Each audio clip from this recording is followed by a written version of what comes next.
When you picture the British Empire in India, you probably think of soldiers, traders, and viceroys. But behind all that, there was this fierce battle going on. Not a battle with guns, but a battle of ideas. Today, we're going to dive into the three competing blueprints that literally shaped the destiny of an empire. I mean, that is a huge question, right? And it's one the British were wrestling with constantly. Do you just stamp your own values on a place? Do you try to respect local traditions? Or do you attempt to create something brand new? This wasn't just some political squabble, it was a deep philosophical problem. So, the British didn't just show up with one single game plan. Not at all. Instead, there was this intense debate between three totally different camps, and each one had its own vision for what India should be.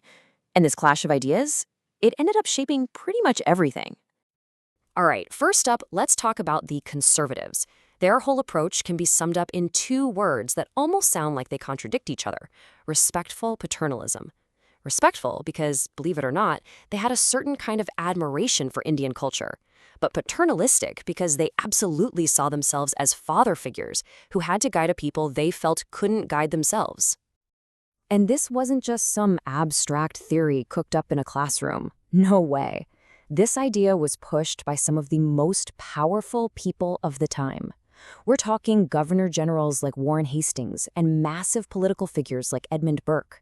These guys were the heavy hitters, and their ideas directly shaped the early days of the Raj. This one line really gets to the heart of how the conservatives saw things. Indian civilization differed from European, but was not necessarily inferior. Now, let's be clear, this wasn't them saying everyone was equal, but it was a step away from just dismissing an entire culture. In their view, it was just different.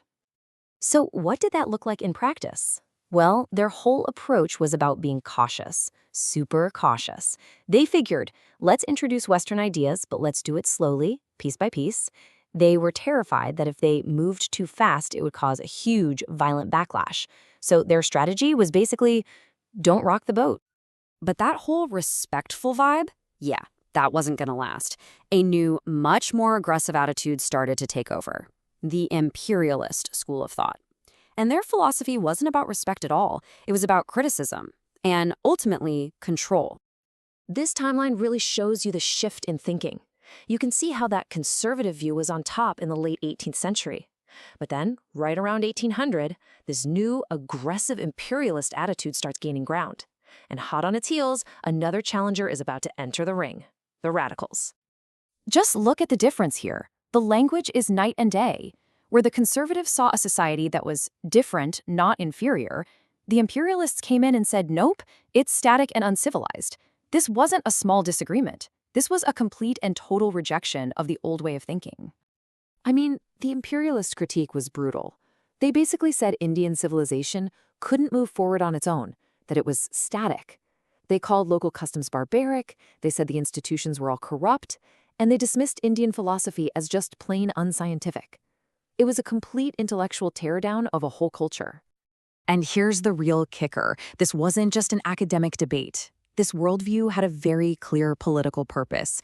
By painting India as backward and decaying, it created the perfect moral excuse for complete economic and political domination.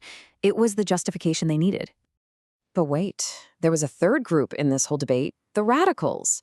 These guys were inspired by the European Enlightenment, and they saw things in a completely different way. For them, it wasn't about pure exploitation. They saw their role as a modernizing mission to, in their minds, lift India up. And the thinkers behind this movement were absolute philosophical heavyweights. We're talking Jeremy Bentham and the Mills, James Mill, and his even more famous son, John Stuart Mill. Their ideas about reason and progress were changing Europe, and they were convinced those same ideas could change India too. Their whole philosophy really rested on these three big ideas. The doctrine of reason told them that any society could be improved with science and logic. Humanism gave them a kind of moral duty to make the lives of Indians better. And the doctrine of progress made them believe that this improvement wasn't just possible, it was inevitable. So what was their solution? Well, forget that slow and steady approach of the conservatives. The radicals wanted a total revolution, complete and rapid modernization. They truly believed the only way to fix India was to basically tear it down and rebuild it in the West's own image, using Western knowledge as the blueprint. Okay, so we've got three very different visions for India: the cautious conservatives, the harsh imperialists, and the go-go-go modernizing radicals. You'd expect the radicals and the conservatives to be polar opposites, right? But something really strange happened when it came down to actually, ruling. So this sets up the big question. Whose idea actually won out in the end? Was it the forward-thinking, seemingly progressive radicals, or was it the traditional, keep things the same conservatives? Well, the answer is a lot more complicated and honestly a lot more telling than you might think. And here it is. This is the great paradox. Back home in Britain, the radicals were the champions of democracy, but for India, their policy was authoritarian rule. Meanwhile, the conservatives wanted paternalistic rule. And in the end, when you look at it, the result for the Indian people was pretty much identical. That is the stunning twist in this whole story. After all their philosophical battles, all the arguments about culture, progress, and change, when it came to the single most important question of who should actually hold the power, the so-called progressives and the traditionalists landed on the exact same page.